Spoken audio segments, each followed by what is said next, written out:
Hello hello, bienvenue sur le podcast Les choses de la vie. Les choses simples sont belles, partageons des ondes positives et profitons pleinement de chaque instant que nous offre la vie. J'espère que mon contenu te plaira et je te dis à très vite. Aujourd'hui, on va entamer une nouvelle série d'épisodes sur l'amour et la séduction. Alors aujourd'hui, on va parler d'un sujet qui touche beaucoup d'entre nous. Comment faire en sorte que les bonnes personnes entrent dans notre vie amoureuse. Parce qu'on s'est tous déjà dit un moment, pourquoi j'attire toujours le même type de personne, ou encore, je veux quelqu'un de sain, mais ça ne vient pas. Eh bien, bonne nouvelle, ça n'est pas une question de chance, c'est une question d'énergie, de posture et de conscience. Et c'est exactement ce qu'on va explorer ensemble. C'est parti. Tu attires ce que tu es. La première chose à comprendre, c'est ce principe fondamental. On n'attire pas ce qu'on veut, on attire ce qu'on est. Et si tu es dans un état de manque, de peur ou de désespoir amoureux, tu vas attirer des personnes qui viendront combler ce vide, mais pas forcément de manière saine. En revanche, si tu es dans un état de paix intérieure, de confiance et d'ouverture, tu vas naturellement rayonner une énergie qui va attirer des personnes stables, aimantes et sincères. Concrètement, ça veut dire quoi? Ça veut dire que le travail commence d'abord sur toi. Pas parce que tu es cassé ou qu'il y a quelque chose qui ne va pas chez toi, mais parce que tu mérites de t'investir en toi-même autant que tu investis dans ta recherche de l'autre. Pose-toi cette question. Quel genre d'énergie est-ce que je dégage en ce moment? Est-ce que je cherche quelqu'un par peur d'être seule ou parce que je veux vraiment partager ma vie avec quelqu'un de bien? Clarifier ce que l'on veut vraiment. Et oui, la deuxième clé, c'est la clarté. On ne peut pas attirer ce qu'on n'a pas clairement défini.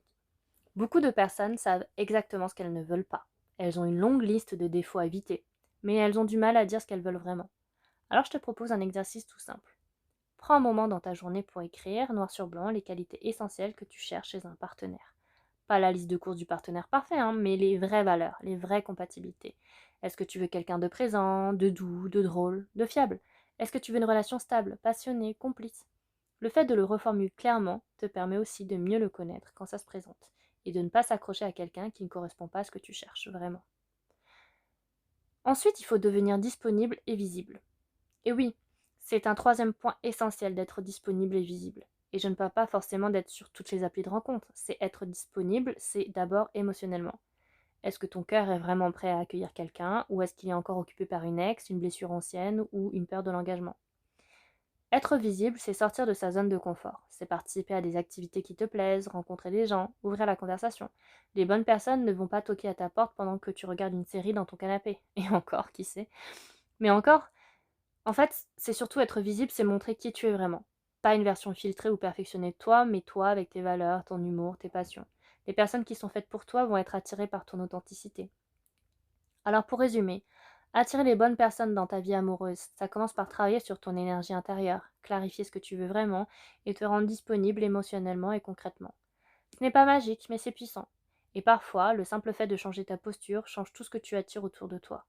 J'espère que cet épisode t'a apporté quelque chose. Si c'est le cas, n'hésite pas à le partager ou à laisser un commentaire ou à me rejoindre sur les réseaux. Je te dis à très vite pour un nouvel épisode et en attendant, prends bien soin de toi.